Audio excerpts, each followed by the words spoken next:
നമസ്കാരം. ഷെക്കൈന ബിഗ് ഡിബേറ്റിലേക്ക് സ്വാഗതം. കേരയിൽ സിൽവർ ലൈൻ പദ്ധതി കേരളത്തിൽ വലിയ രീതിയിൽ വിവാദ വിഷയമായിരിക്കുകയാണ്. തിരുവനന്തപുരം മുതൽ കാസർഗോഡ് വരെയുള്ള 540 കിലോമീറ്റർ ദൂരം, 64,000 കോടി രൂപ ചെലവിട്ട് 11 ജില്ലകളിലൂടെ കടന്നുപോയി 1300 ഹെക്ടറോളം ഭൂമി ഏറ്റെടുത്ത് നടപ്പിലാക്കുന്ന സെമി ഹൈസ്പീഡ് റെയിൽവേ പാത. തലസ്ഥാന നഗരിയിൽ നിന്നും കാസർഗോഡ് വരെ 4 മണിക്കൂർ കൊണ്ട് യാത്ര ചെയ്തെത്താം. വിനോദസഞ്ചാര മേഖലയ്ക്ക് ഉണർവേകും, ഗതാഗത പെരുപ്പം കുറയും, IT കോറിഡോറുകൾ സൃഷ്ടിക്കപ്പെടും, ചരക്ക് ഗതാഗതം സുഗമമാകും, അന്തരീക്ഷ മലിനീകരണം കുറയും തുടങ്ങിയ മോഹനസുന്ദര വാഗ്ദാനങ്ങളാണ് ഭരണകൂടം ഈ പദ്ധതിയുമായി ബന്ധപ്പെട്ട് കേരള സമൂഹത്തിന് മുന്നിൽ വെക്കുന്നത്.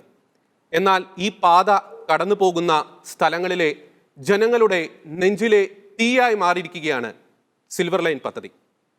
പ്രസ്തുത പദ്ധതി കേരളത്തിന്റെ പാരിസ്ഥിതിക മേഖലയിലും സാമ്പത്തിക മേഖലയിലും ചെലുത്തുന്ന ആഘാതത്തെക്കുറിച്ചുള്ള ആശങ്കയും ചെറുതല്ല.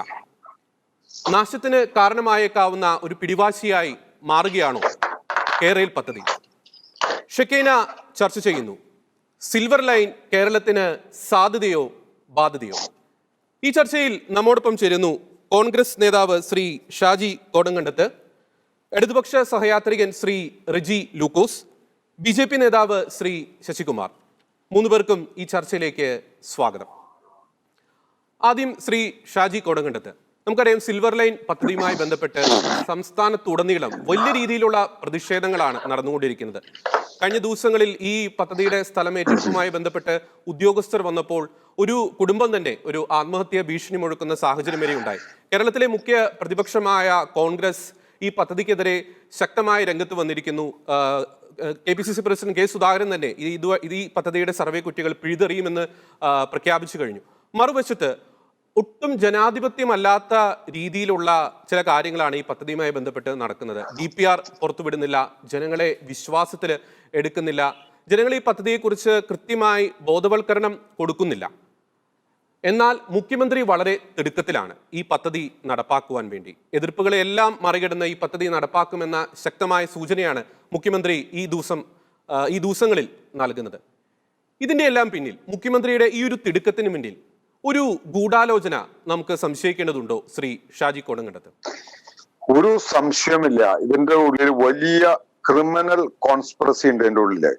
എന്താ കാരണം വെച്ചാൽ ഈ CPM സംബന്ധിച്ചിടത്തോളം ബംഗാളിൽ ഭരണമില്ല, ത്രിപുരയിൽ ഭരണമില്ല, ഇപ്പൊ കേരളത്തിലാണ് ആകെ കൂടി ഭരണമുള്ളത്. ഇവരെ സംബന്ധിച്ചിടത്തോളം പാർട്ടി കൊണ്ടുനടക്കാനും അണികളെ പിടിച്ചു നിർത്താനും മറ്റും കാര്യങ്ങൾക്ക് വേണ്ടി കോടിക്കണക്കിന് രൂപ ഇവർക്ക് ആവശ്യമുണ്ട്.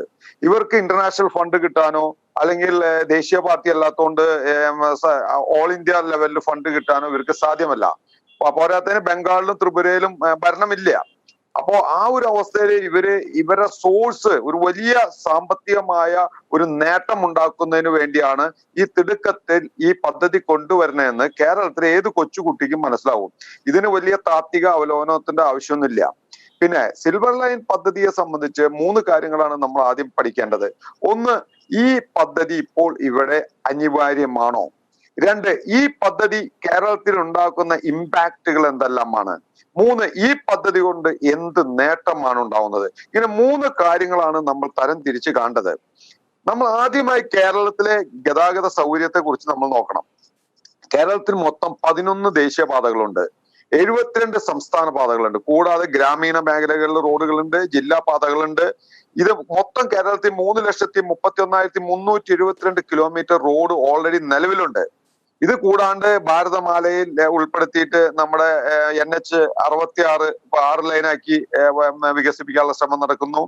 അതുകൂടാതെ 6,500 കോടി രൂപ ചെലവഴിച്ചിട്ട് 1,336 കിലോമീറ്റർ ദൂരം മറ്റേ മലയോര ഹൈവേ കാസർഗോഡ് നന്ദാപരയിൽ നിന്ന് തുടങ്ങി പാറശാല വരെയുള്ള റോഡിന്റെ പണി ആരംഭിച്ചുകൊണ്ടിരിക്കുന്നു. ഇതുവരെ പൂർണ്ണമായി നടപ്പിലാക്കാൻ കഴിഞ്ഞിട്ടില്ല. ഇത് കൂടാണ്ട് കോട്ടയം, പത്തനംതിട്ട, ഇടുക്കി, വയനാട് ജില്ല ഒഴികെയുള്ള തീരദേശ പാത 655 കിലോമീറ്റർ തീരദേശ പാതയെ വിഭാവനം ചെയ്തിട്ടുണ്ട്. അപ്പൊ ഇത്രയൊക്കെ റോഡുകൾ നമ്മുടെ അവിടെ വരാനുള്ള നിലവിലുണ്ട്. ആ നിലവിലുള്ളത് വികസിപ്പിക്കുന്നു. അപ്പൊ ഒരു കാര്യത്തിൽ നമുക്ക് റോഡുകളുടെ മറ്റേ നമുക്ക് റോഡുകളിൽ ലഭ്യത കുറവല്ല, റോഡുകൾ കൃത്യമായി മെയിൻറ്റെയിൻ ചെയ്യാൻ നമുക്ക് സാധിക്കുന്നില്ല. പല റോഡുകളും നമുക്ക് കൃത്യമായി മെയിൻറ്റെയിൻ ചെയ്യാൻ സാധിക്കുന്നില്ല. ഗ്രാമീണ റോഡുകൾ തകർന്നു കിടക്കുന്നു. അങ്ങനെ നമ്മുടെ നിലവിലുള്ള റോഡുകളുടെ സ്ഥിതി വളരെ മോശമാണ്. ഈ അവസ്ഥയിലാണ് ഈ റോഡുകൾ മെയിൻറ്റെയിൻ ചെയ്യാൻ നോക്കാതെയാണ് സർക്കാർ ഇപ്പോൾ ഈ സിൽവർ ലൈൻ പദ്ധതിയായിട്ട് കടന്നു വരുന്നത്, കെറെയിൽ എന്ന് പറഞ്ഞ പദ്ധതിയായി വരുന്നത്. അപ്പൊ പിന്നെ നമ്മളെ സംബന്ധിച്ചിടത്തോളം 4 വിമാനത്താവളങ്ങളുണ്ട് ഇപ്പോ നിലവില്. 5ാമത്തെ വിമാനത്താവളത്തിന് വേണ്ടി ശ്രമിച്ചുകൊണ്ടിരിക്കുന്നു. എല്ലാ ജില്ലയിലും എയർ സ്ട്രിപ്പിന് വേണ്ടി ശ്രമിച്ചുകൊണ്ടിരിക്കുന്നു. അതുപോലെ തന്നെ സീപ്ലെയിൻ നമ്മൾക്ക് കൊണ്ടുവരാൻ വേണ്ടിയുള്ള ശ്രമം നടന്നുകൊണ്ടിരിക്കുന്നു. അപ്പൊ നമുക്ക് ഗതാഗത സൗകര്യം ഇല്ല എന്ന് പറയാൻ പാടില്ല. ഗതാഗത സൗകര്യമുണ്ട്, നമുക്ക് ശക്തമായ ഗതാഗത സൗകര്യമുണ്ട്. അവയെ പൂർണ്ണതയിലേക്ക് എത്തിക്കുവാനുള്ള ശ്രമമാണ് സംസ്ഥാന സർക്കാരിന്റെ ഭാഗത്തു നിന്ന് നടക്കാത്തത്. ഇനി ഈ സിൽവർ ലൈൻ ഉണ്ടാക്കുന്ന ഇമ്പാക്ട് എന്താണ്? ഇതുവരെ സാമൂഹിക പാരിസ്ഥിതിക പഠനം നടത്തിയിട്ടില്ല. DPR പൂർണ്ണമായി പുറത്തുവിട്ടിട്ടില്ല. ഇപ്പോൾ നമുക്ക് ലഭ്യമായ വിവരം അനുസരിച്ച് 3417 ഏക്കർ ഭൂമിയാണ് ഇതിനു വേണ്ടി നഷ്ടപ്പെടുന്നത്. 164 ജലാശയങ്ങൾ ക്രോസ് ചെയ്യണം. അതിൽ തണ്ണീർത്തടങ്ങളുണ്ട്, ചതുപ്പ് നിലകളുണ്ട്, നദികളുണ്ട്, തോടുകളുണ്ട്, എല്ലാം ഉണ്ട്. അതുപോലെ 13 കിലോമീറ്ററോളം ബ്രിഡ്ജാണ്. 144 കിലോമീറ്റർ വയലും ചതുപ്പ് നിലമാണ് ക്രോസ് ചെയ്യേണ്ടത്. അതുപോലെ തന്നെ 88 കിലോമീറ്റർ ടണലിലൂടെയാണ് കടന്നു വരുന്നത്. അതുപോലെ തന്നെ 292 കിലോമീറ്റർ ദൂരത്തെ 20 അടി പൊക്കത്തില് നമ്മൾ മണ്ണിട്ട് ഉയർത്തിയിട്ടാണ് ഈ പാത കടന്നു വരുന്നത്. അപ്പൊ ഇങ്ങനെയൊക്കെ ആകുമ്പോൾ നമ്മൾ മനസ്സിലാക്കേണ്ടത് ഇതിന് മണലും മറ്റേ എംസാൻഡും അതുപോലെ തന്നെ സിമെന്റും ഈ സാധനങ്ങളൊക്കെ വേണ്ടേ? ഇതിന് മണല്, ഇതിന് എംസാൻഡ് എവിടുന്ന്? ഈ നാട്ടിലെ കോറികളിൽ നിന്ന് പൊട്ടിച്ചെടുക്കണ്ടേ? ഈ നാട്ടിലെ കോറികളുടെ അവസ്ഥ ഭയങ്കര രസകരമായ കാര്യമാണ്. കോറികളില് പട്ടയഭൂമിയിൽ നിന്ന് കല്ല് പൊട്ടിക്കാൻ സാധിക്കില്ല. അതുകൊണ്ട് കോറികളെല്ലാം തന്നെ നിൽക്കാൻ പോകുന്ന ഒരു അവസ്ഥയാണ്. അപ്പൊ ഇനി ഈ പദ്ധതി നടപ്പിലാക്കണമെങ്കിൽ പട്ടയഭൂമിയിൽ നിന്ന് കല്ല് പൊട്ടിക്കാൻ അനുമതി കൊടുക്കണം. അത് തന്നെയല്ല, നമ്മുടെ വലിയ വലിയ മലകളടക്കം നമ്മൾ പൊളിക്കേണ്ട അവസ്ഥ വരും ഈ പദ്ധതി നടപ്പിലാക്കണമെങ്കിൽ. അതിന് എത്രമാത്രം മെറ്റലും മണലൊക്കെ വേണം. അപ്പൊ നമ്മൾ മനസ്സിലാക്കേണ്ടത് എന്നിട്ട് ഇത്രയും കാര്യങ്ങൾ ചെയ്യുമ്പോൾ ഇവര് പറയുന്നത് 65,000 കോടി രൂപയാണ് ചെലവ് വരുന്നതെന്ന്. പക്ഷെ DPR പുറത്തുവിട്ട ഒരു കാര്യം സംശയമില്ല, ഇത് 1,25,000 അല്ല, അത് 1,50,000 മീതെ കോടി രൂപ ചെലവ് വരും. ഇത്രയും ചെലവ് വന്നിട്ട് ഇവരുടെ കണക്ക് പ്രകാരം ഒരു 70,000 പേരെയാണ് കൊണ്ടുപോകാൻ സാധിക്കുന്നത്. മുംബൈ അഹമ്മദാബാദ് ബുള്ളറ്റ് ട്രെയിനിന്റെ കണക്കിൽ 40,000 പേരെയാണ് അവർ വിഭാവനം ചെയ്തിട്ടുള്ളത്. അപ്പോ എന്നിട്ട് എന്ത് ലാഭമാണ് നമുക്ക് ലഭിക്കുന്നത്? അപ്പോ അതിന്റെ ഗുണത്തിനെ നോക്കുകയാണെങ്കിൽ ഗുണത്തിനേക്കാളും കൂടുതൽ ദോഷം വരുന്ന ഒരു പദ്ധതിയാണ് വരുന്നത്. അതുകൊണ്ടാണ് ഡൽഹി മെട്രോ വിഭാവനം ചെയ്ത് നടപ്പിലാക്കി ശ്രീധരൻ തന്നെ പറഞ്ഞത് ഇത് കേരളത്തിന്റെ പരിസ്ഥിതിക്ക്, സാമൂഹ്യ അവസ്ഥയ്ക്ക് ഇത് നല്ല പദ്ധതിയല്ല. അതുകൊണ്ടാണ് കോൺഗ്രസ് ഇതിനെ എതിർക്കുന്നത്. ശ്രീ ഷാജി, ഒരു കാര്യം കൂടി ഇതുമായി ബന്ധപ്പെട്ട ഒരു കാര്യം കൂടി അങ്ങോട്ട് ചോദിക്കുകയാണ്. നമുക്ക് 2011 പ്രകടന പത്രികയിൽ UDF തന്നെ ഒരു ഹൈ സ്പീഡ് ഒരു റെയിൽപാത വിഭാവനം ചെയ്തിരുന്നു പ്രകടന പത്രിക. അതിൽ നിന്ന് എന്തുകൊണ്ടാണ് UDF പിന്നോട്ട് പോയത്? അല്ല, നമ്മൾ രണ്ട് കാര്യമുണ്ട്. ആദ്യം മുനീർ ഉള്ളപ്പോ ഒരു ഹൈസ്പീഡ് ഒരു കോറിഡോർ നമ്മൾ വിഭാവനം ചെയ്തു. ആ കോറിഡോർ വിഭാവനം ചെയ്തപ്പോ ഏറ്റവും കൂടുതൽ എതിർത്ത ആൾക്കാരാണ് CPM-കാര്. മനുഷ്യചങ്ങല തീർത്തില്ലേ? അവരുടെ ബുദ്ധിജീവികൾ പറഞ്ഞത് എന്താ? ഈ സൈഡിൽ നിന്ന്, ഈ റോഡിന്റെ ഒരു സൈഡിൽ നിന്ന് ഒരു പശുവിനെ അപ്പുറത്ത് കൊണ്ടുപോയി പുല്ല് തീറ്റാൻ പറ്റില്ല എന്ന് പറഞ്ഞവരാണ് ഇപ്പൊ ഇത് കൊണ്ടുവരുന്നത്. ഞങ്ങളെ സംബന്ധിച്ചിടത്തോളം ഉമ്മൻചാണ്ടിയുടെ കാലത്ത് നമ്മൾ അതിവേഗ റെയിൽവേ പദ്ധതി വിഭാവനം ചെയ്തു, അതിന്റെ കാര്യങ്ങൾ ആലോചിച്ചു. പക്ഷെ അത് കേരളത്തിന് ഗുണമാവില്ല, ഗുണത്തെക്കാളേറെ ദോഷം വരുമെന്നും ജനങ്ങളുടെ ഭാഗത്തുനിന്ന് എതിർപ്പ് വന്നപ്പോ സ്വാഭാവികമായിട്ട് ജനാധിപത്യ പ്രസ്ഥാനമല്ലേ, ജനാധിപത്യത്തിൽ വിശ്വസിക്കുന്ന ആളുകളല്ലേ, ജനങ്ങൾ വോട്ട് ചെയ്ത് ജയിപ്പിച്ച സർക്കാരല്ലേ, അപ്പൊ അതിന്റെ ഭാഗമായിട്ട് നമ്മളെ എതിർപ്പ് കണക്കിലെടുത്ത് ആ പദ്ധതി മാറ്റിവെക്കാനുണ്ടായത്. അപ്പൊ ഞങ്ങൾക്ക് ഒറ്റ കാര്യം പറയാനുള്ളൂ, ജനങ്ങളെ ഇതിൽ വിശ്വാസത്തിലെടുത്ത് ജനങ്ങളുടെ പ്രശ്നങ്ങൾ പഠിച്ചുകൊണ്ട് ഇത് മുന്നോട്ട് പോകണം. നിയമസഭയിൽ ചർച്ച ചെയ്യണം, DPR പുറത്തുവിടണം. ഞാൻ തിരിച്ചു ശ്രീ റെജി ലൂക്കോസ്, നേരത്തെ ശ്രീ ഷാജി സൂചിപ്പിച്ചതുപോലെ ഈ സിൽവർ ലൈൻ പദ്ധതിയിലൂടെ പരിസ്ഥിതിക്ക് വളരെയധികം കോട്ടമുണ്ടാകുന്നു. ഓൾറെഡി സാമ്പത്തിക കടക്കണിയിലായ കേരളം വലിയ രീതിയിൽ സാമ്പത്തിക ബാധ്യത ഈ പദ്ധതിയിലൂടെ അത് ക്ഷണിച്ചു വരുത്തുന്നു. അനേകം കുടുംബങ്ങൾ കണ്ണീരിലാകുന്നു. ഈ തലസ്ഥാന നഗരിയിൽ നിന്നും കാസർഗോഡ് വരെ 4 മണിക്കൂർ കൊണ്ട് എത്താൻ വേണ്ടി ഇത്രമാത്രം നഷ്ടങ്ങൾ നമ്മുടെ ഈ സംസ്ഥാനം സഹിക്കേണ്ടതുണ്ടോ ശ്രീ റെജി ലൂക്കോസ്? എനിക്ക് ഈ ചർച്ചയുടെ തുടക്കത്തിൽ പറയാനുള്ളത്, താങ്കൾ അതായത് ഈ ചർച്ച നയിക്കുന്ന ആങ്കർ 3 കാര്യങ്ങൾ ഈ തുടക്കത്തിൽ ഇൻട്രൊഡക്ഷൻ ആയിട്ട് പറഞ്ഞു. അതിൽ ഏറ്റവും പ്രധാനപ്പെട്ട ഒരു ആരോപണം എന്ന് പറയുന്നത് ഇതിനകത്തൊരു ഗൂഢാലോചന ഉണ്ടെന്നുള്ളതാണ്. ഞാൻ പിന്നെ ഈ കേരളയിലുമായിട്ട് ബന്ധപ്പെട്ട് മിക്കവാറും എല്ലാ ദിവസങ്ങളിലും കേരളത്തിലെ ടെലിവിഷൻ ചാനലുകളിൽ ചർച്ചയ്ക്ക് വരുന്ന ഒരാളാണ്. കേരളത്തിലെ പ്രമുഖരായിട്ടുള്ള കോൺഗ്രസ് നേതാക്കളും കേരളത്തിലെ ഒരു തരത്തിലും രക്ഷപ്പെടുത്താൻ സമ്മതിക്കുകയല്ലെന്ന് കച്ചകെട്ടിരിക്കുന്ന കുറെ പരിസ്ഥിതിവാദികളും യാതൊരു അർത്ഥവുമില്ലാതെ കണ്ട് പച്ച നുണകൾ പറയുന്ന ഈ UDF നേതാക്കന്മാരൊക്കെ ആയിട്ട് ഞങ്ങൾ ചർച്ച ചെയ്യിക്കാറുണ്ട്. കേരളത്തിലെ സർക്കാരിനെയും കേരളത്തിന്റെ സമൂഹത്തിനെയും തമ്മിലടിപ്പിച്ച് ഒരു കഴുകനെ പോലെ തന്നെ നയിക്കുന്ന ചില മാനസികാവസ്ഥയുള്ള ചില ആങ്കർമാരെ ഞങ്ങൾ കണ്ടു. അവരാരും ഉന്നയിക്കാത്ത ഒരു ചോദ്യം, ഒരു സംശയം താങ്കൾ ഈ ചർച്ചയിൽ പ്രകടിപ്പിച്ചു. ഇതിനകത്തൊരു ഗൂഢാലോചന ഉണ്ടോ? കേരളത്തിന്റെ സംശയമാണ് ശ്രീ റെജി ലൂക്കോസ് ചോദിച്ചത്. ഒരു സംശയം തന്നെയാണ് ചോദിച്ചത്. അങ്ങ് പറഞ്ഞോളൂ. അതിന് മറുപടി പറയാം. ഒരു കാര്യം കൂടെ പറയാം. ആദ്യമായിട്ടാണ് ഈ ചാനലിൽ ഞാൻ ചർച്ചയ്ക്ക് വരുന്നത്. നേരത്തെ സംസാരിച്ച ആൾക്ക് അദ്ദേഹം പറഞ്ഞ മുഴുവൻ കാര്യങ്ങളും പറയാൻ താങ്കൾ അവസരം കൊടുത്തിട്ടുണ്ട്. എന്റെ ചർച്ചയിൽ ഇടപെടുവാണെങ്കിൽ സ്നേഹത്തോടെ വളരെ എളിമയോടെ ഞാൻ പറഞ്ഞു ചർച്ചയിൽ എനിക്ക് പറയാനുള്ള റൈറ്റ് ഉണ്ട്. കാരണം ഇതൊന്നും ചോദ്യം ചെയ്യാൻ പോകത്തില്ല. കേരളത്തിലെ സമൂഹത്തിന് ഗൂഢാലോചന സംശയം ഉണ്ടെന്ന് താങ്കളോട് ആരാ പറഞ്ഞത്? എന്ത് ഗൂഢാലോചനയാണ്? താങ്കൾ അതിന് മറുപടി പറയും, എന്നിട്ട് ഞാൻ ചർച്ച തുടരാം. പറയൂ പ്ലീസ്.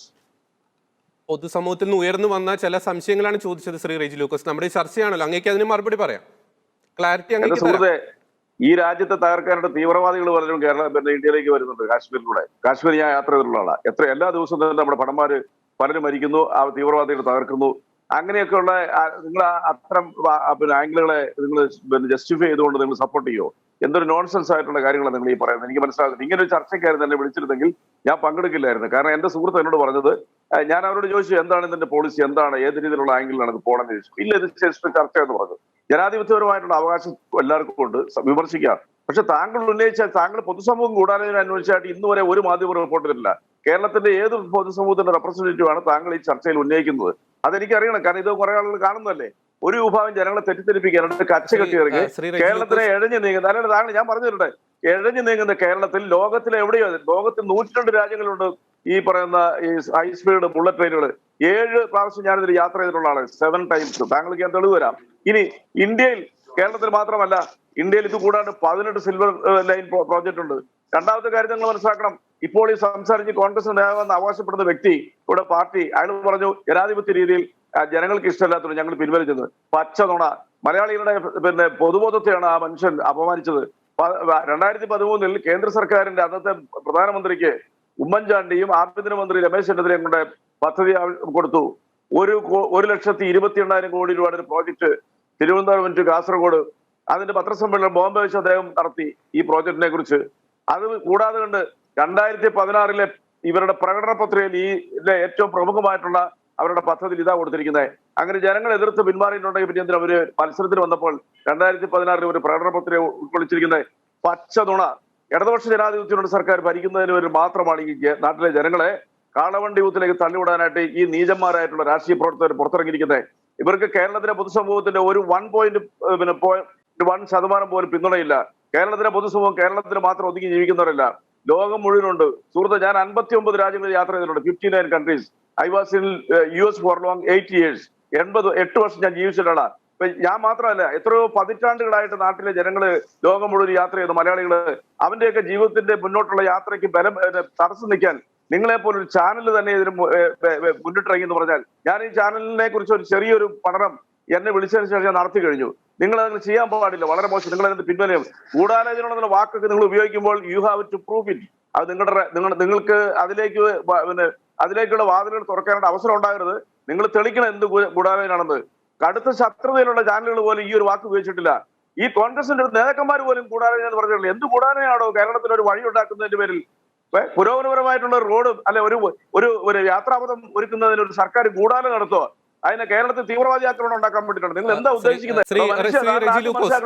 ഗൂഢാലോചന അല്ലെങ്കിൽ എന്റെ സഹോദര, ഗൂഢാലോചന അല്ലെങ്കിൽ നിങ്ങൾക്ക് DPR പുറത്തുവിടേണ്ട ബുദ്ധിമുട്ട്, നിയമസഭയിൽ ചർച്ച ചെയ്യേണ്ട ബുദ്ധിമുട്ട്. ഒരു മിനിറ്റ് ശ്രീ ഷാജി, ഞാൻ ഉദ്ദേശിച്ചത് ഈ DPR പുറത്തുവിടുന്നില്ല, അതോടൊപ്പം തന്നെ സർക്കാരിന്റെ ഈ പ്രാഥമിക പഠന റിപ്പോർട്ടും അന്തിമ പഠന റിപ്പോർട്ടും തമ്മിലുള്ള വൈരുദ്ധ്യങ്ങൾ, അതിൽ നീതി ആയോഗ് ചൂണ്ടിക്കാണിച്ചിട്ടുള്ള അതിലുള്ള സംശയങ്ങളാണ് ചോദിച്ചത്. നിങ്ങളൊരു അപരിഷ്കൃതനെ നിങ്ങൾ നിങ്ങൾ ഈ ചർച്ചയെ പിടിച്ചിരുത്തി ഞാൻ സംസാരിക്കുന്ന ഇടപെടുകയാണെന്നുണ്ടെങ്കിൽ യു ക്യാൻ കണ്ടിന്യൂ. ഞാൻ ഇതിനകത്ത് പിൻവലിക്കുക. സോറി, പറഞ്ഞോളൂ. അല്ലല്ല, അങ്ങനെയുള്ള വ്യക്തികളൊന്നും ഞങ്ങൾ ചർച്ചയ്ക്കില്ല. മാന്യനായിട്ടുള്ള കോൺഗ്രസ്സുകാരുടെ ഞങ്ങളൊക്കെ ഡിബേറ്റിൽ ഇരിക്കാറുള്ളത്. അല്ല, നിങ്ങൾ ഇത്രയും വികാരഭരിതനായതുകൊണ്ട് പറഞ്ഞേ. നിങ്ങൾ ഇത്രയും വികാരഭരിതനാവല്ലേ?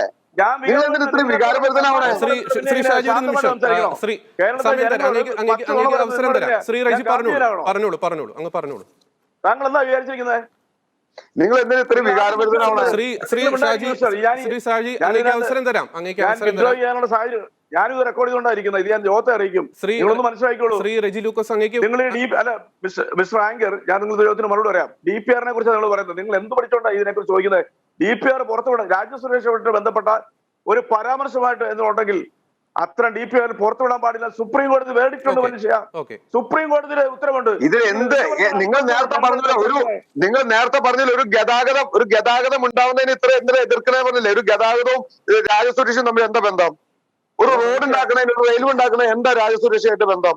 അത് താനേ DPR ഉണ്ടാക്കിയവരോട് എന്താ നിങ്ങൾ ഡാ പോടാന്നൊക്കെ വിളിക്കുന്ന സംസ്കാരം നിർത്ത്. ഡാ പോടാന്ന് വിളിക്കുന്ന സംസ്കാരം നിർത്ത്. നിങ്ങൾ വലിയ ആളാന്ന് പറഞ്ഞു. 51 രാജ്യത്ത് സന്ദർശിച്ചെന്ന് പറഞ്ഞു. ഡാ പോടാന്നാണോ വിളിക്കുക? അതാണ് സംസ്കാരം. ഞാൻ ചർച്ചയ്ക്കില്ല. I am withdrawing from this. Shri Shaji, Shri റെജിക്ക് പറയാനുള്ള അവസരം കൊടുക്കൂ. ശ്രീ റെജി, അങ്ങേക്ക് പറയാം.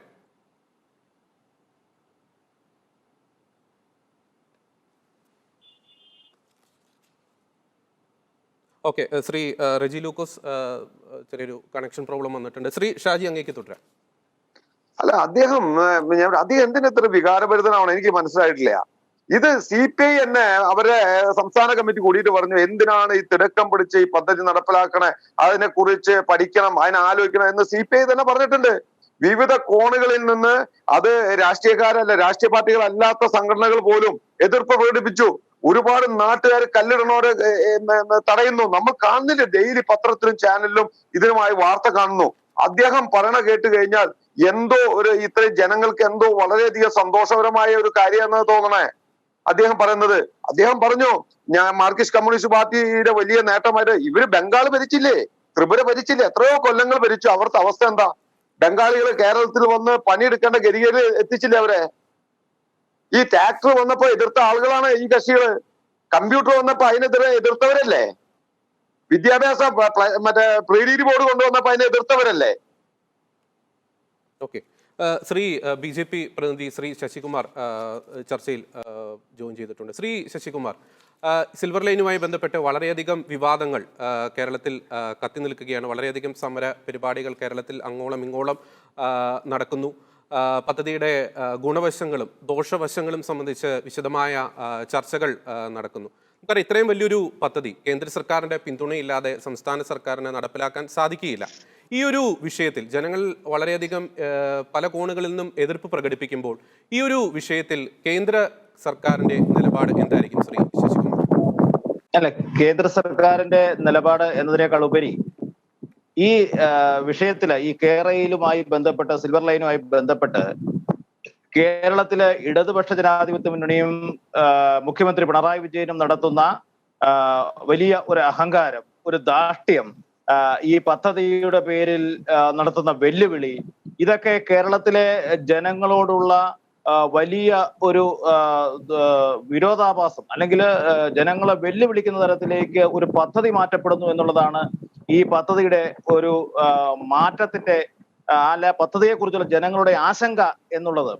ഈ യഥാർത്ഥത്തില് ഈ പദ്ധതി എന്തിനു വേണ്ടിയാണ്, ഈ പദ്ധതി ആർക്ക് വേണ്ടിയാണ്, ഈ പദ്ധതി പ്രയോജനപ്പെടുന്നത് ഏത് വിഭാഗം ജനങ്ങൾക്കാണ്, ഇതുകൊണ്ടുള്ള വരുമാനം എന്താണ്, ഇത് പോലെയുള്ള കാര്യങ്ങൾ ജനങ്ങളോട് പറഞ്ഞിട്ട് വേണം ഈ പദ്ധതി നടപ്പിലാക്കുവാനുള്ള പരിശ്രമങ്ങൾക്ക് ഗവൺമെന്റ് തുടക്കം കുറിക്കേണ്ടത്.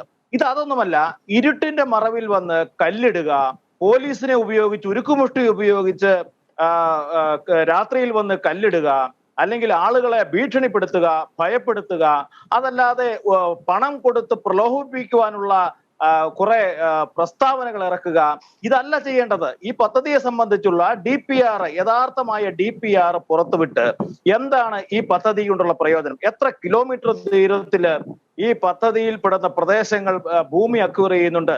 എത്ര മീറ്റർ വീതിയിലാണ് ഈ കേരയിൽ കടന്നു പോകാൻ ഉദ്ദേശിക്കുന്നത്? എത്ര അണ്ടർഗ്രൗണ്ട് പാസേജുകൾ ഈ കേരയിലുമായി ബന്ധപ്പെട്ട് ഉണ്ടാകുന്നുണ്ട്? എത്ര മേൽപ്പാലങ്ങൾ ഈ കേരയിൽ നിർമ്മിക്കപ്പെടണം? അതിന് അക്വയർ ചെയ്യേണ്ട സ്ഥലം ഈ പറയുന്ന 1353 ഹെക്ടർ സ്ഥലം മതിയോ? ഇതിന്റെ വീതി 25 മീറ്റർ ആണോ 50 മീറ്റർ ആണോ? ഇതൊക്കെ ഇങ്ങനെയുള്ള ഒരുപാട് സംശയങ്ങൾ കേരളത്തിലെ ജനസമൂഹം ഉയർത്തുമ്പോൾ ഇവിടെ ഇടതുമുന്നണിയും പിണറായി വിജയനും നടത്തുന്ന വെല്ലുവിളി മാത്രമാണ്. ഇത് വലിയ ഒരു അഴിമതിക്കുള്ള തുടക്കമാണ്. അതായത് പിണറായി വിജയനും കൂട്ടരും നടത്തുന്ന കേരളിന് വേണ്ടി കേരളത്തില് കോടിക്കണക്കിന് രൂപയുടെ അഴിമതിക്ക് വേണ്ടിയുള്ള ഒരു വലിയ പദ്ധതി മാത്രമാണിത്. കാരണം ഇതിന്റെ കല്ലിട്ട് കഴിഞ്ഞാൽ തന്നെ ആദ്യത്തെ അഴിമതി പണം ഇവിടെ എത്തുകയായി. SNC ലാവ്ലിൻ കേസ് നമ്മുടെ മുന്നിലുണ്ട്. മലബാർ ക്യാൻസർ സെന്ററുമായി ബന്ധപ്പെട്ട് ഉണ്ടാക്കിയ അഴിമതി, പിണറായി വിജയൻ നേതൃത്വം കൊടുത്ത ആ അഴിമതി കേരള സമൂഹം കണ്ടതാണ്. ഇവിടെ കേരളയിലുമായി ബന്ധപ്പെട്ട് നമുക്ക് ഉള്ള ആശങ്കകള് അത് നിസ്സാരമല്ല. കാരണം 145 കിലോമീറ്റർ ദൂരത്തിലുള്ള നെൽവയലും തണ്ണീർത്തടങ്ങളും ഇതിനു വേണ്ടി ഉപയോഗിക്കപ്പെടുന്നു എന്ന് DPR പറയുന്നു. ഈ 145 കിലോമീറ്റർ ദൂരത്തില് നെൽവയലും തണ്ണീർത്തടങ്ങളും ഇതിനു വേണ്ടി ഉപയോഗിച്ചാൽ ഉണ്ടാകാൻ പോകുന്ന വിപത്ത് എന്ന് പറയുന്നത് നമുക്കറിയാം. കേരളത്തിൽ ഒരുപാട് ദുരന്തങ്ങള്, വെള്ളപ്പൊക്കത്തിന്റെ പേരിൽ അല്ലെങ്കിൽ മഴ ഒക്കെ ഉണ്ടായി ഒരുപാട് ദുരന്തങ്ങൾ നേരിട്ട സംസ്ഥാനമാണ് കേരളം. അപ്പോൾ ഈ ഇത്രയും 145 കിലോമീറ്റർ ദൂരത്തിൽ നെൽവയലും തണ്ണീർത്തടങ്ങളും നികത്തി എത്ര മീറ്റർ ഉയരത്തിലാണ് ഇത് ഉയർത്തുന്നത് എന്ന് പോലും ഇവർ പുറത്തുവിടുന്നില്ല. കാരണം 8 മീറ്റർ ഉയരത്തിലാണ് ഇത് ഉയർത്തുന്നതെന്നാണ് പറയുന്നത്. അങ്ങനെ 8 മീറ്റർ ഉയർത്തിയാൽ എന്താണ് കേരളത്തിൽ സംഭവിക്കാൻ പോകുന്നത്? വലിയ പ്രളയമാണ് കേരളത്തിൽ ഉണ്ടായിക്കൊണ്ടിരിക്കുന്നത്. ഈ പ്രളയത്തെ അതിജീവിക്കാൻ സാധിക്കാത്തൊരു സംസ്ഥാനമാണ് കേരളം. അങ്ങനെ വരുമ്പോൾ ഈ പ്രളയം മൂലമുണ്ടാകുന്ന ജലം എങ്ങോട്ട് ഒഴുകിപ്പോകും? എവിടെയാണ് തടയുന്നത്? അണ്ടർഗ്രൗണ്ട് പാതകൾ സംബന്ധിച്ചുള്ള ആ വലിയ ഒരു ആശങ്ക. കാരണം ഇത് രണ്ടായിട്ട് തിരിക്കുകയാണ്. കാരണം ഈ സിൽവർ ലൈൻ കടന്നു പോകുമ്പോൾ ഒരു പ്രത്യേകത എന്ന് പറയുന്നത്, ഈ സിൽവർ ലൈനിന്റെ സുരക്ഷിതമായ മേഖലയിലേക്ക് എന്ന് പറയുന്നത് അതിന് വലിയ വൻ മതിലുകൾ ആവശ്യമുണ്ട്. അല്ലെങ്കിൽ ഇരുവശങ്ങളും മറച്ചു വേണം സിൽവർ ലൈൻ കടന്നു പോകാൻ. കാരണം 300 കിലോമീറ്റർ വേഗതയിൽ കടന്നു പോകുന്നു എന്ന് പറയുമ്പോൾ ആ സിൽവർ ലൈനിന്റെ പ്രത്യേകത എന്ന് പറയുന്നത് അത് ആ പ്രദേശത്തേക്ക് ഒരാളും കടന്ന് ചെല്ലരുത് എന്നുള്ള ഒരു യാഥാർത്ഥ്യമുണ്ട്. അങ്ങനെ വരുമ്പോൾ ഇത് എത്ര മീറ്റർ ഉയരത്തിലാണ് ഈ മതിലുകൾ നിർമ്മിക്കുന്നത്?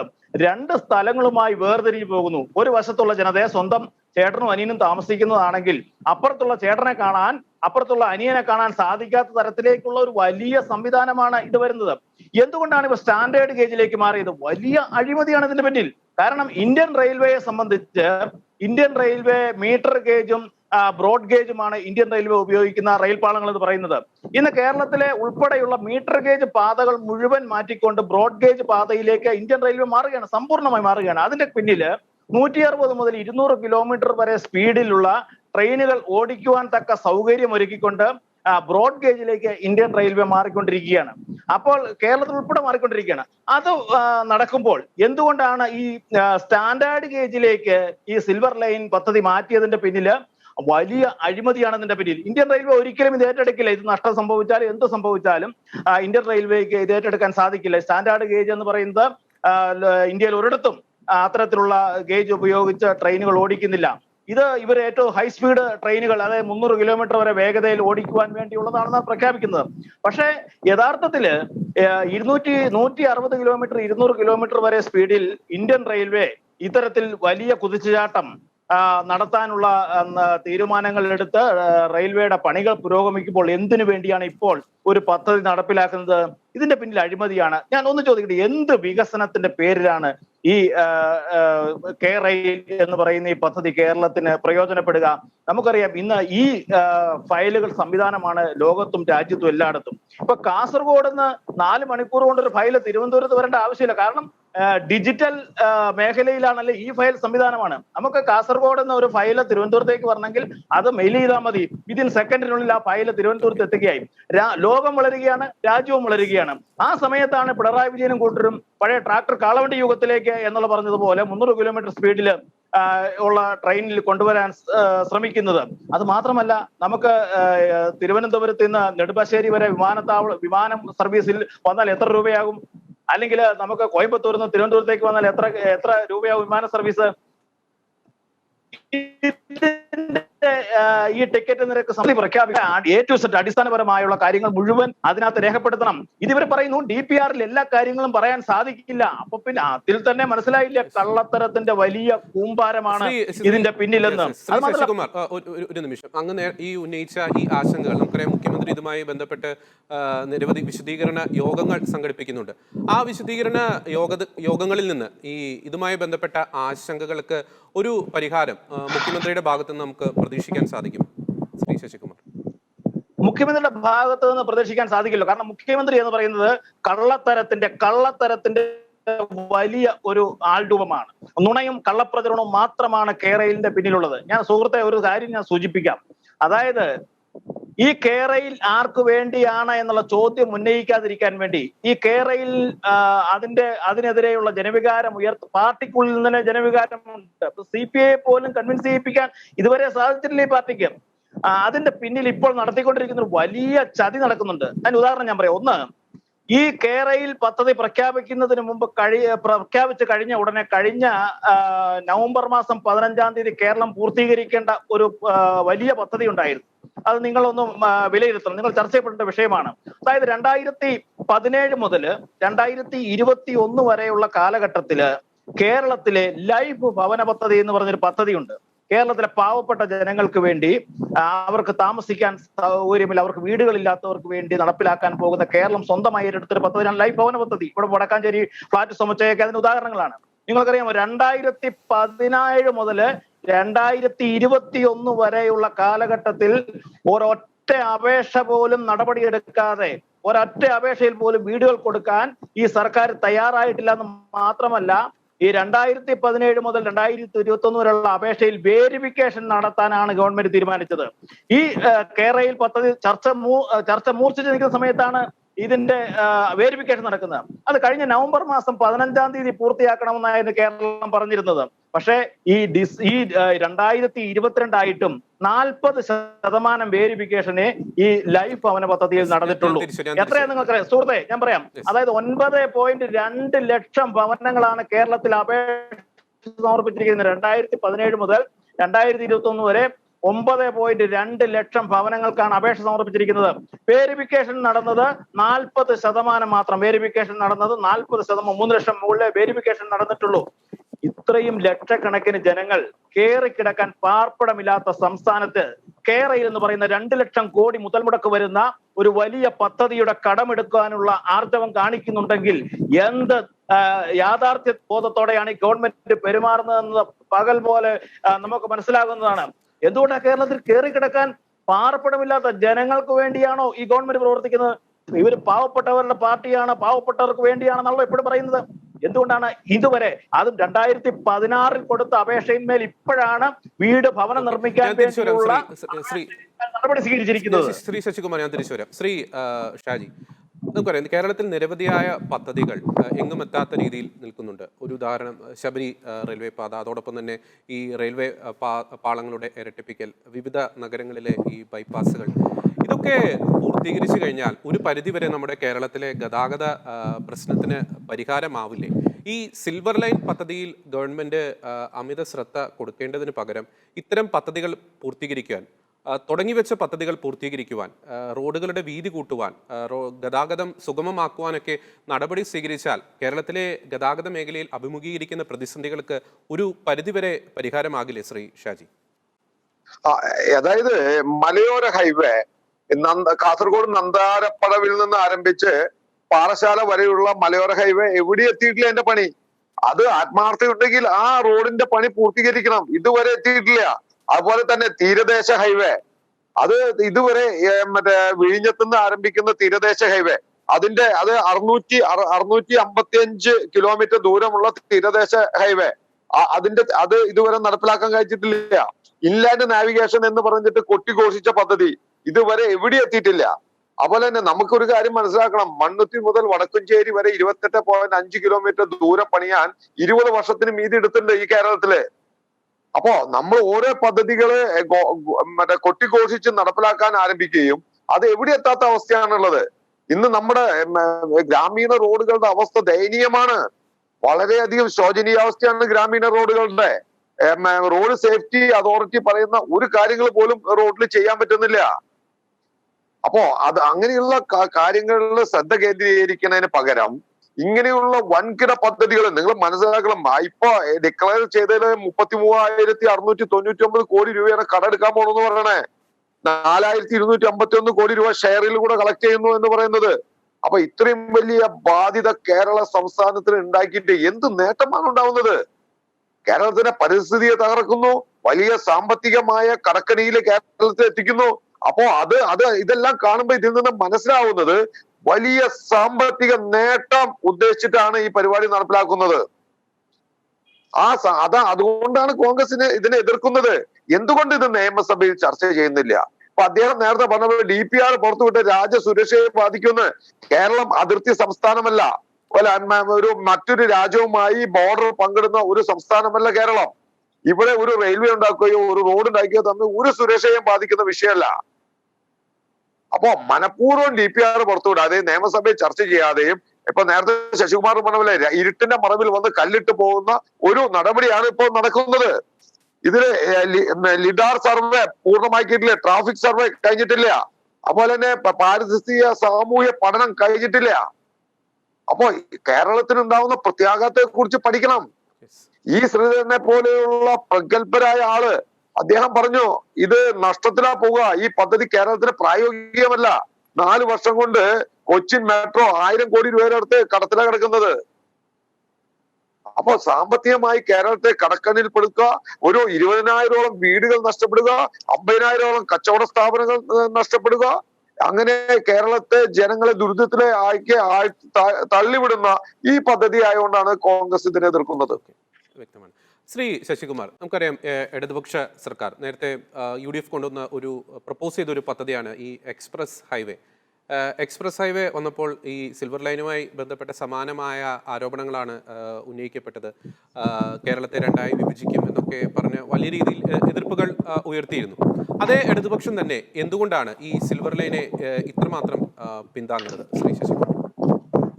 അതിന്റെ പിന്നില് ഈ പിണറായി വിജയൻ എന്ന് പറയുന്ന ഒരു വലിയ മഹത് വ്യക്തിയാണെന്നും അദ്ദേഹമാണ് കേരളത്തിന്റെ വികസന നായകനെന്നും പ്രചരിപ്പിക്കുവാനുള്ള ഒരു വലിയ ഗൂഢതന്ത്രമാണ് അതിന്റെ പിന്നിലുള്ളത്. അതിന്റെ ഒരു വലിയ പ്രചരണങ്ങളും പരിപാടികളുമാണ് CPM-ഉം ഇടതുമുന്നണിയിലെ പല കക്ഷികളുമൊക്കെ ഏറ്റെടുത്തുകൊണ്ട് പിണറായി വിജയൻ എന്ന മഹാമാന്ത്രികൻ എന്നുള്ള തരത്തിലേക്ക് വികസന നായകൻ, കേരളത്തിന്റെ മുഖച്ഛായ മാറ്റുന്ന വികസന നായകൻ എന്ന് വരുത്തി തീർക്കാനുള്ള ഒരു തത്രപ്പാടിന്റെ ഭാഗമാണിത്. പക്ഷെ ഇത് ഉണ്ടാക്കാൻ പോകുന്ന ദുരന്തം ചെറുതല്ല. ഇതുണ്ടാക്കാൻ പോകുന്ന വലിയ ആഘാതം ചെറുതല്ല. കേരളത്തിന്റെ ജനവാസ മേഖലയിൽ ഉൾപ്പെടെ നമുക്കറിയാം ഏതാണ്ട് 20,000 കുടുംബങ്ങൾക്കാണ് വീട് പാർപ്പിടം നഷ്ടപ്പെടാൻ പോകുന്നത്.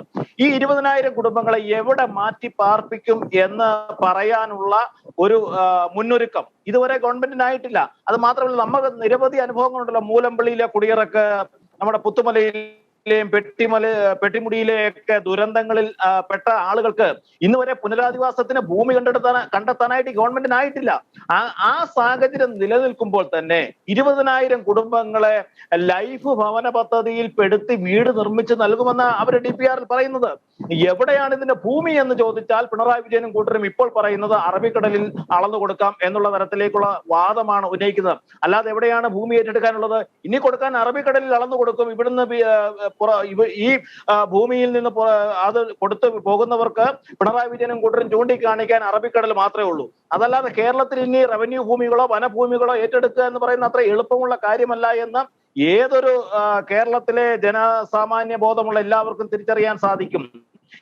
ഇവിടെ നമുക്ക് മനസ്സിലാക്കേണ്ട കാര്യം, കേരളത്തിൽ ഇപ്പൊ ഈ ഗതാഗത സൗകര്യം ഒരുക്കുന്നതിന് നമുക്കറിയാം നമ്മുടെ സഞ്ചാര യോഗ്യമായ പാതകളുള്ള ഒരു സംസ്ഥാനമാണോ കേരളം? ഏത് റോഡിലൂടെ പോയാലും കുണ്ടും കുഴിയും അല്ലാതെ നമുക്ക് ജനങ്ങൾക്ക് ഇന്ന് യാത്ര ചെയ്യാൻ സാധിക്കുന്നില്ല. അതിന് പരിഹാരം കാണാൻ ഇന്ന് വരെ ഈ ഗവൺമെന്റിനായിട്ടില്ല. അവിടെ നമുക്ക് പല തരത്തിലുള്ള പ്രശ്നങ്ങളുമൊക്കെ ഏറ്റുവാങ്ങേണ്ടി വന്നു. ഇന്ന് കേരളത്തിന്റെ ഈ പാതയോരങ്ങൾ മുഴുവൻ എന്ന് പറയുന്നത് പോലെ സഞ്ചാരയോഗ്യമല്ല എന്നുള്ളത് വളരെ വ്യക്തമായിട്ട് നമുക്ക് മനസ്സിലാക്കാൻ സാധിക്കും. ഇപ്പൊ എക്സ്പ്രസ് ഹൈവേ വരുന്ന സമയത്ത് ആ ഹൈവേയിലൂടെ യാത്ര ചെയ്യുവാൻ, ഇത്ര സമയം കൊണ്ട് യാത്ര ചെയ്യുവാനുള്ള ഉള്ള സാഹചര്യമല്ലേ കേരളത്തിന്റെ ഭൂവിസ്തൃതി അനുസരിച്ചുള്ളൂ. എക്സ്പ്രസ് ഹൈവേ കേരളത്തിന് ഒട്ടും ദോഷകരമായി ബാധിക്കുന്നത് അല്ല എന്നുള്ള കാര്യത്തിൽ ഒരു സംശയവും വേണ്ട. കാരണം അത് നമുക്ക് കാസർഗോഡ് മുതൽ തിരുവനന്തപുരം വരെ എത്തപ്പെടുന്നതിന് വേണ്ടി നമുക്ക് എക്സ്പ്രസ് ഹൈവേ ഉപയോഗിച്ചാൽ അത് ഒരു പ്രദേശത്തെയും മറയ്ക്കൂ. കാരണം അതിനെല്ലാം ലിങ്ക് റോഡുകളും ബൈപ്പാസുകളും എല്ലാം സ്വാഭാവികമായി അതിന് ഉണ്ടാകാനുള്ള എല്ലാ ശാസ്ത്ര സാങ്കേതിക വിദ്യ ഉപയോഗിച്ച് തന്നെയാണ് അത് പണിയുന്നത്. പക്ഷേ കേരയിൽ എന്ന് പറയുന്ന ഈ പദ്ധതി പൂർത്തീകരിച്ച് നടപ്പിലാക്കണം. നമുക്കറിയാം കേരളത്തിന്റെ ഇത്രയും കാല ചരിത്രം ഒന്ന് പരിശോധിച്ച് ഏതെങ്കിലും ഒരു പദ്ധതി സമയബന്ധിതമായി പൂർത്തീകരിച്ച് കേരളത്തിലെ ജനങ്ങൾക്ക് സമർപ്പിച്ച ഏതെങ്കിലും ഒരു പദ്ധതി കേരളത്തിലുണ്ടോ? അത് മാത്രമല്ല സുഹൃത്തെ, നമ്മുടെ KSRTC എന്ന് പറയുന്ന ഈ മഹത്തായ ആ സംരംഭം എന്താ അതിന്റെ സ്ഥിതി? എത്ര മാറി മാറി ട്രാൻസ്പോർട്ട് മന്ത്രിമാർ വരുന്നു, കമ്മീഷണർമാർ വരുന്നു. ഇന്നും കേരളത്തിൽ പ്രതിമാസം 68 കോടി രൂപ ഖജനാവിൽ നിന്ന് നമ്മൾ ടാക്സ് അടയ്ക്കുന്ന പണത്തിൽ നിന്ന് എടുത്ത് വീണ്ടും കൊടുത്താൽ മാത്രമേ ശമ്പളം കൊടുക്കാൻ പോലും KSRTCക്ക് സാധിക്കുന്നുള്ളൂ. ആ KSRTCയെ ലാഭകരമായി നടത്താൻ സാധിക്കാത്ത ഒരു ഗവൺമെന്റ് ആണ് പറയുന്നത് കേരളയിൽ ലാഭത്തിലാക്കുമെന്ന്. ആര് വിശ്വസിക്കുന്നത്? കാരണം കേരളത്തിൽ ഏതെങ്കിലും ഒരു പ്രസ്ഥാനം ലാഭകരമായി പ്രവർത്തിപ്പിച്ച് കഴിവ് തെളിയിച്ച ഒരു ഗവൺമെന്റ് ആണ് പറയുന്നതെങ്കിൽ നമുക്ക് മനസ്സിലാക്കാം ഇവർ ഇത് ചെയ്താൽ ഇത് വിജയിക്കുമെന്ന്. ഇത് കേരളത്തിലെ ജനങ്ങൾക്ക് ആവശ്യമില്ലാത്ത ഒരു പദ്ധതിയാണ് എന്നുള്ള കാര്യത്തിൽ ആർക്കാണ് മനസ്സിലാകാത്തത്? ഇനി ആരാണ് ഇതിൽ യാത്ര ചെയ്യുന്നവർ? ഇന്നലെ പിണറായി വിജയനും കോടിയേരി ബാലകൃഷ്ണനും പറഞ്ഞതെന്താ?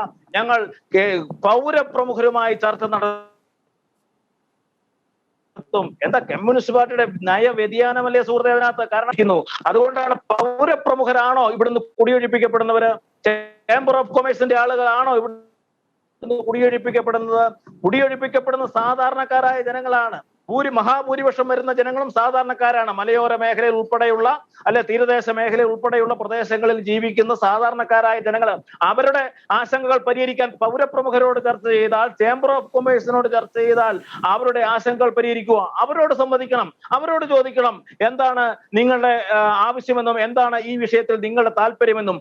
അതൊന്നും ചോദിക്കാതെ മൈക്കിന്റെ മുന്നിൽ വന്ന് ഇരുട്ടിന്റെ മറവിൽ കുറ്റിയിടുകയും കല്ലിടുകയും ചെയ്തിട്ട് പകൽ വെളിച്ചത്തിൽ വന്ന് ന്യായം വിളമ്പുന്ന പിണറായി വിജയന്റെയും കോടിയേരി ബാലകൃഷ്ണന്റെയും ദാർഢ്യത്തിന് മുന്നിൽ നിന്നു കൊടുക്കുന്നതല്ല കേരളത്തിലെ ജനസമൂഹം.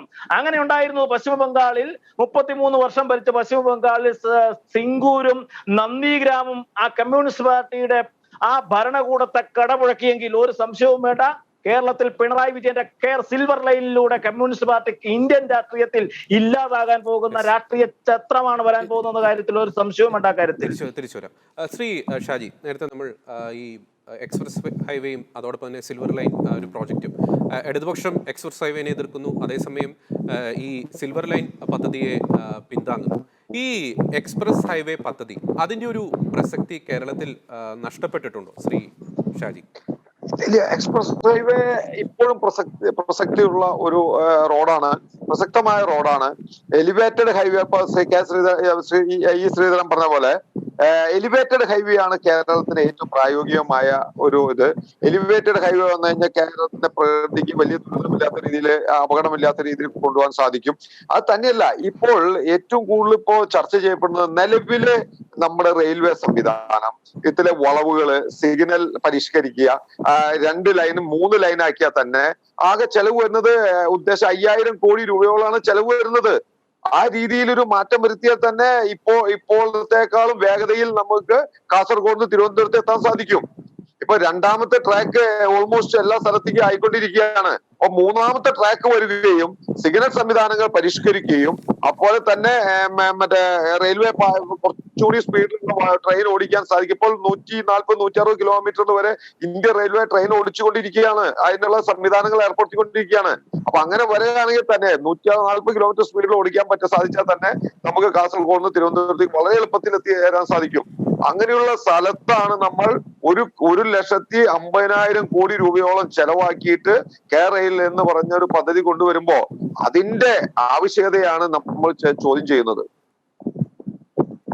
ഓക്കെ, ശ്രീ ശശികുമാർ, ഈ കേരള പദ്ധതി അതിൻ്റെ ഒരു ഫിനാൻഷ്യൽ ഫീസിബിലിറ്റി എങ്ങനെയായിരിക്കും? നമുക്കറിയാം, അതിൻ്റെ ഒരു പഠന റിപ്പോർട്ടിൽ പറയുന്നു 2025 ഈ പദ്ധതി ആവുകയാണെങ്കിൽ 2025 80,000-ഓളം യാത്രക്കാർ അതിൽ സഞ്ചരിക്കും. അതോടൊപ്പം 2052 ആകുമ്പോഴേക്കും ഏകദേശം 1.5 ലക്ഷത്തോളം യാത്രക്കാരായിരിക്കും അതിൽ സഞ്ചരിക്കുന്നത്.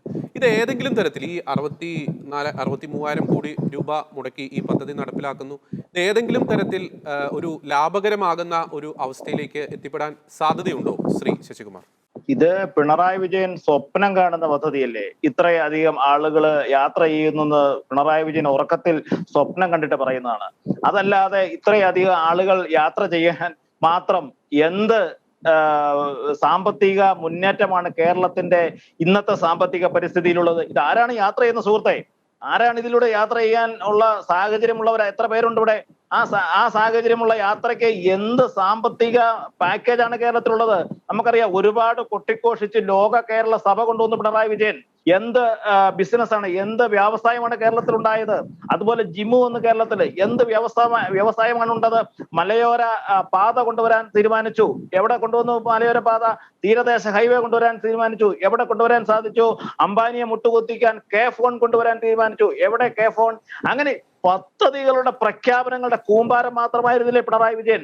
ഈ സിൽവർ ലൈനിലൂടെ യാത്ര ചെയ്യുവാൻ ഏതെങ്കിലും ഒരു വ്യാവസായിക ഇടനാഴിയിലേക്കാണോ ഈ ലൈൻ തുറക്കുന്നത്? അതും ഒന്നുമില്ല, വെറുതെ യാത്ര ചെയ്യാൻ. ഇതെന്താ യാത്ര ചെയ്ത് കളിക്കാൻ മാത്രം? ഇതെന്താ കേരളത്തിന്റെ സാമ്പത്തിക സ്ഥിതി എന്ന് പറയുന്നത്? ഇന്നെന്താ ഇന്നലെ പുറത്തുവിട്ട കണക്കനുസരിച്ച് മൈനസ് വളർച്ചയാണ് കേരളത്തില്. -11.2% കേരളത്തിന്റെ സാമ്പത്തിക വളർച്ച എന്ന് പറയുന്നത്. അങ്ങനെ ഒരു സ്ഥിതിയില് നിങ്ങൾക്കറിയാമോ, ദൈനംദിന ചെലവ് നടത്തണമെങ്കിൽ ലോട്ടറിയും മദ്യവും വിറ്റാണ് കേരളത്തിന് ദൈനംദിന ചെലവിന് വേണ്ടിയുള്ള പണം കണ്ടെത്തുന്ന സർക്കാരാണ് പറയുന്നത്. ഈ ഇത്ര കോടിക്കണക്കിന് രൂപയുടെ പ്രോജക്ട് നടപ്പിലാക്കി കേരളത്തിന്റെ ഒരു വർഷത്തെ പ്ലാൻ ഫണ്ട് എത്രയാണെന്ന് അറിയാമോ? 30,000 കോടി രൂപയുടെ പ്ലാൻ ഫണ്ടുള്ള സംസ്ഥാനം മാത്രമാണ് കേരളം. അതല്ലാതെ വലിയ ഭയങ്കര സാമ്പത്തിക സ്ഥിതിയും ധനനിലവാരവുമുള്ള സംസ്ഥാനമല്ല കേരളം. ഇത്രയും കോടി രൂപയുടെ ഒരു ധനവിനിയോഗം നടക്കുന്ന, പ്ലാൻ ഫണ്ട് വിനിയോഗിക്കുന്ന ഒരു സംസ്ഥാനത്ത് ഇത്ര കോടി രൂപയുടെ പ്രോജക്ട് നടപ്പിലാക്കാൻ എന്ത് യോഗ്യതയാണുള്ളത്?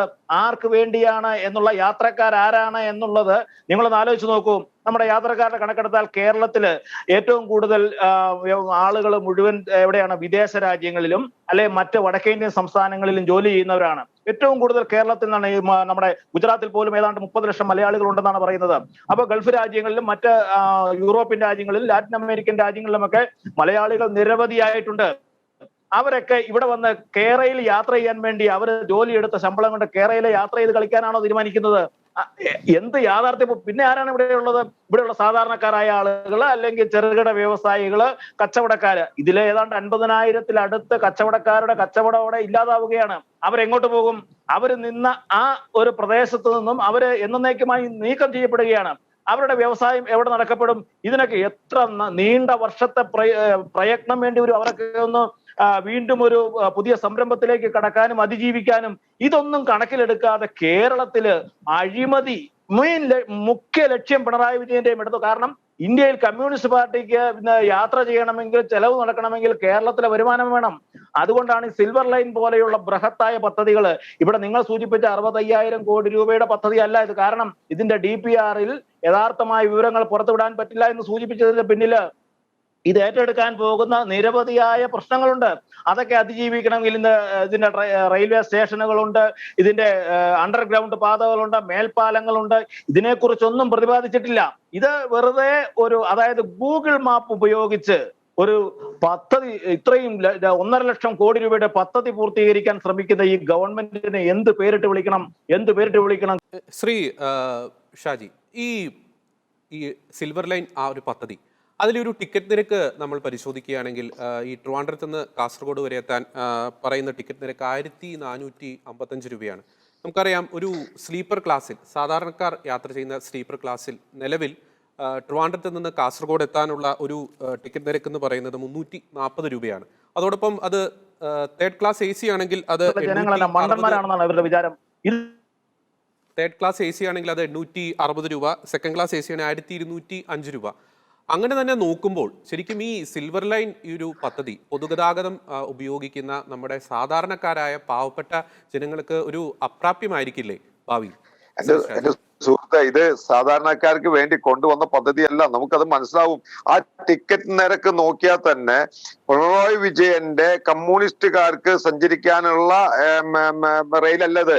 ഇത് അവരെ സംബന്ധിച്ചിടത്തോളം ഇത് സാമ്പത്തികമായ സൗകര്യമുള്ളവർക്ക് മാത്രം ഗതാഗതം ചെയ്യാൻ പറ്റുന്ന ഒരു സംവിധാനം ഒരുക്കുകയാണ്. ഇത്രയും കോടി രൂപ കേരളത്തിന്റെ ഓരോ സാധാരണക്കാരന്റെ പേരിലും കടമെടുത്തിട്ട് സാമ്പത്തികമായി ഉയർന്നു നിൽക്കുന്നവർക്ക് മാത്രം സഞ്ചരിക്കാൻ വേണ്ടിയുള്ള ഒരു സംവിധാനമാണത്.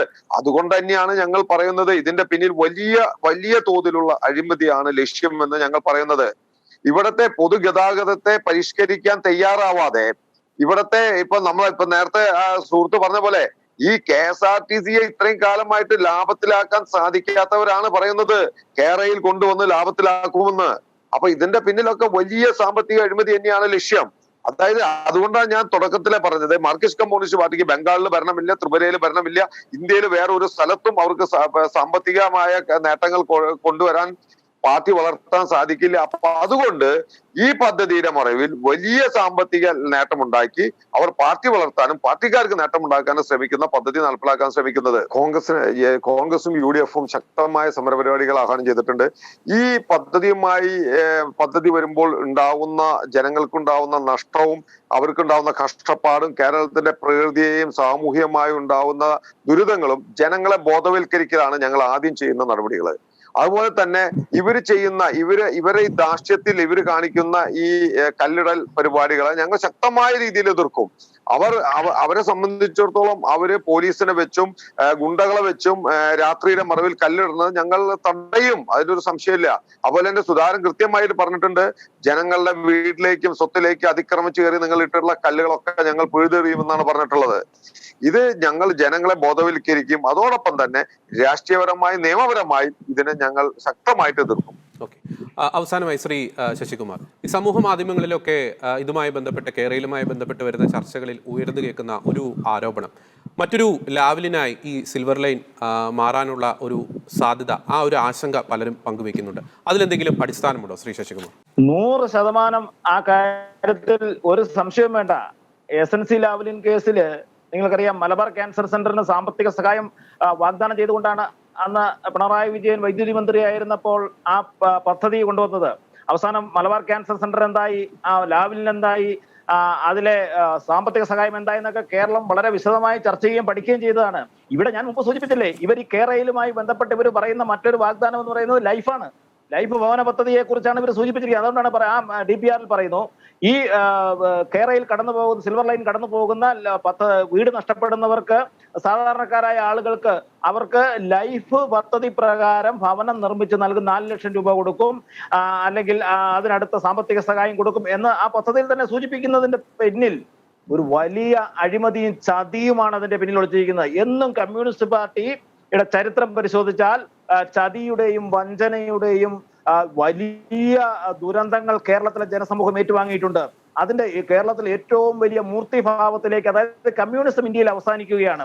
94-ല് EMSനോട് തിരുവനന്തപുരത്ത് വെച്ചൊരു ഡിബേറ്റിൽ ചോദിച്ചു, why do communism failed in India എന്ന് ചോദിച്ചപ്പോൾ അന്ന് EMS മറുപടി പറഞ്ഞത്, ഇന്ത്യൻ പ്രകൃതിക്കനുസരിച്ച് ഇന്ത്യയിലെ ജീവിത രീതികൾക്കും സാധിച്ച് പ്രവർത്തിക്കാൻ കമ്മ്യൂണിസ്റ്റ് പാർട്ടിക്ക് ആയില്ല, അതുകൊണ്ടാണ് ഇന്ത്യയിൽ കമ്മ്യൂണിസം പരാജയപ്പെട്ടത്. ശശികുമാർ, അങ്ങ് പറഞ്ഞ ഒരു വ്യക്തതയ്ക്ക് വേണ്ടി, ഇന്ത്യയിൽ കമ്മ്യൂണിസ്റ്റ് പാർട്ടിയുടെ ഒരു വളർച്ച താഴേക്കാണ്, പക്ഷേ എങ്കിൽ കേരളത്തിലെ സാഹചര്യം വെച്ച് നോക്കുമ്പോൾ വളർച്ച മുകളിലേക്കാണ്. അതെന്തുകൊണ്ട് അങ്ങനെ സംഭവിക്കുന്നു? ഒരു ക്ലാരിറ്റിക്ക് വേണ്ടിയിട്ടാണ് ചോദിക്കുന്നത്. കേരളത്തിലെ സാഹചര്യം വെച്ച് നിങ്ങൾക്കറിയാം, കേരളത്തിലെ സാഹചര്യം വെച്ച് വളർച്ച എന്ന് പറയാൻ നമുക്ക് സാധിക്കില്ല. കാരണം കേരളത്തിൽ ഒരിക്കലും ഒരു കണ്ടിന്യൂസ് ഗവൺമെന്റ് ഉണ്ടായിട്ടില്ല. പക്ഷെ ഇപ്പോൾ ഈ കാലഘട്ടത്തിൽ ഉണ്ടായി. അത് ഇന്ത്യയിൽ കോൺഗ്രസിന്റെ ഒരു വലിയ പതനം, കോൺഗ്രസിന്റെ ഒരു പരാജയം രാജ്യത്ത് വളരെ പ്രകടമായി നമുക്ക് എല്ലാവർക്കും മനസ്സിലാകുന്നതാണ്. കോൺഗ്രസിന്റെ പരാജയത്തെ കുറിച്ച് നമ്മളൊക്കെ ചർച്ച ചെയ്യേണ്ട ആവശ്യമില്ല. പക്ഷേ നിങ്ങൾ ഓർക്കണം, 33 വർഷം ഭരിച്ച പശ്ചിമ ബംഗാൾ, 25 വർഷം ഭരിച്ച കമ്മ്യൂണിസ്റ്റ് ത്രിപുര, അതുപോലെ മുഖ്യ പ്രതിപക്ഷമായിരുന്ന ബീഹാറിലും മഹാരാഷ്ട്രയിലും ഒരു കാലഘട്ടത്തിൽ കമ്മ്യൂണിസ്റ്റ് പാർട്ടി. അങ്ങനെ ഇന്ത്യൻ കമ്മ്യൂണിസം എന്ന് പറയുന്നത് ഈ കേരളത്തിൽ മാത്രം 3.25 കോടി ജനങ്ങളെ മാത്രം പ്രതിനിധീകരിക്കുന്നതാണോ ഇന്ത്യയിൽ കമ്മ്യൂണിസം എന്ന് പറയുന്നതും ലോകത്തിൽ കമ്മ്യൂണിസം എന്ന് പറയുന്നതും? അല്ല. അപ്പോ കമ്മ്യൂണിസ്റ്റ് പാർട്ടിയെ സംബന്ധിച്ചിടത്തോളം കേരളം എന്ന് പറയുന്നത് അവരുടെ ഒരു പച്ചത്തുരുത്താണ്. അതിന് അവസാനം കുറിക്കുന്ന ഭരണമാണ് പിണറായി വിജയന്റേത്. ആ ശരീരഭാഷയും ആ അഹങ്കാരത്തിന്റെ വെല്ലുവിളിയും എല്ലാം കേരളത്തിൽ സൂചിപ്പിക്കുന്നത് കമ്മ്യൂണിസ്റ്റ് പാർട്ടി അറബിക്കടലിലേക്കാണ് എന്ന കാര്യത്തിൽ ഒരു സംശയവും വേണ്ട. വളർച്ച എന്ന് പറയുന്നത് കേരളത്തിലെ കോൺഗ്രസിന്റെ ഒരു വലിയ കഴിഞ്ഞ തെരഞ്ഞെടുപ്പിൽ കോൺഗ്രസിനേറ്റ വലിയ പരാജയം, രാജ്യത്തും കേരളത്തിലും ഉണ്ടായ പരാജയത്തില് ജനങ്ങൾ പിണറായി വിജയനൊപ്പം ഇടതുപക്ഷത്തിനൊപ്പം നിന്നു എന്നുള്ളതൊക്കെ യാഥാർത്ഥ്യമായിരുന്നു. പക്ഷെ കേരള ജനസമൂഹം ഒരിക്കലും തിരിച്ചറിവില്ലാത്ത ജനസമൂഹമല്ല. കേരള ജനസമൂഹം എന്നും ഏത് കാലഘട്ടത്തിലും അവർ തിരിച്ചറിയുവാനും ജനാധിപത്യത്തെ എങ്ങനെ പ്രതിരോധിക്കണമെന്ന് തിരിച്ചറിയാനും അതിൽ കഴിവുള്ള ഒരു സമൂഹം തന്നെയാണ്. അവരതിനെ തിരിച്ചറിയുക തന്നെ ചെയ്യും എന്ന കാര്യത്തിൽ യാതൊരു സംശയവുമില്ല. കാര്യത്തിൽ ചർച്ച അവസാനിപ്പിക്കുകയാണ്.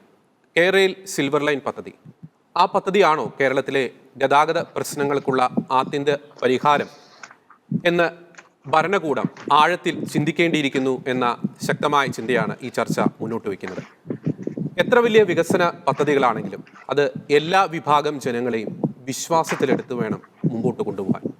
കേരയിൽ സിൽവർ ലൈൻ പദ്ധതി ഇടതുപക്ഷത്തിന്റെ സ്വപ്ന പദ്ധതിയാണോ അതോ കേരളത്തിന്റെ സ്വപ്ന പദ്ധതിയാണോ എന്ന് കാലം തെളിയിക്കട്ടെ.